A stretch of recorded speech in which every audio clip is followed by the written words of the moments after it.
This week we're talking about how you can be the church. This is a long grass stem. Maybe you have these in your yard because you need to mow your grass. And all over it are all these little seeds. Every single blade of grass begins like this. You know, when it comes to being the church, we can learn a lot from these little guys. There's a guy that I met not too long ago. I was visiting a tattoo shop just to hang out with some people. The owner of the shop goes to our church, and I wanted to get to know some of his tattoo artists and some of his clients, and hopefully open some opportunities to talk about Jesus with some of them. Well, I met up with this one guy, and we hit it off really good. We started hanging out, and he wanted to get together and start to do some Bible study. I was all for it. So we started to get together regularly, every single week. I began to invest time in this guy, and his life began to change. And one day, he just left. I'm talking about really left, like moved far, far away. And I didn't hear from him for a long time. I got pretty scared for him. I didn't know what had happened. And then when I found out that he had moved several states away and that he just couldn't be involved hanging out and doing stuff with the group we had formed anymore, I'll be real honest, I got a little upset. Because right before he had moved, he had made some pretty strong commitments to God. You know, he was saying things like, Chris, I think that I'm ready to change my life. I want to turn around all my bad habits, and he had a handful. He didn't trust God. He didn't know what to do. And he was learning from the little fellowship that we had formed that life could be different.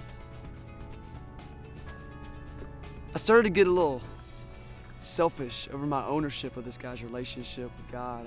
I wanted to be the guy who walked him all the way to the steps of Jesus, and the guy who actually baptized him in the water, and the guy who got to see him change and become this brand new creation in Christ, but I just didn't get that chance. If I'm honest, I was pretty upset for a little while. I mean, did I waste my time? What if this guy moves away and then he gets back into the same old crowd and nothing changes? Did I waste my time? Then I was reminded of what Jesus said. He said, just plant the seeds. In the Bible, the Apostle Paul says that we plant the seeds, but God causes the growth. You know, every time that you interact with somebody and you share your faith, and you set a good example, you do the right things, you're planting a seed.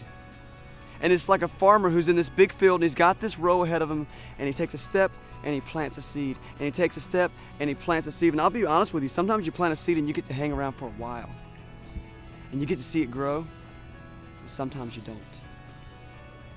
But if you're going to be the church, you've got to be a seed planter. The mission this week is church planting.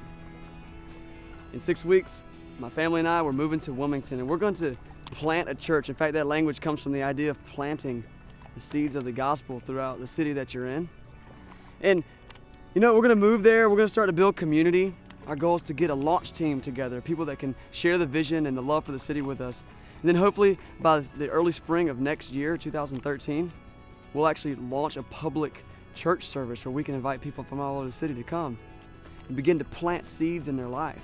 Hopefully they'll want to get involved. Hopefully they'll turn their lives over to Jesus. You know, part of me wants to be super successful and be part of a church that's growing super fast and that just takes over and it's on the news because all things are happening, but you know what? That's not what God called me to do. He called me to plant seeds, one life at a time, one person at a time.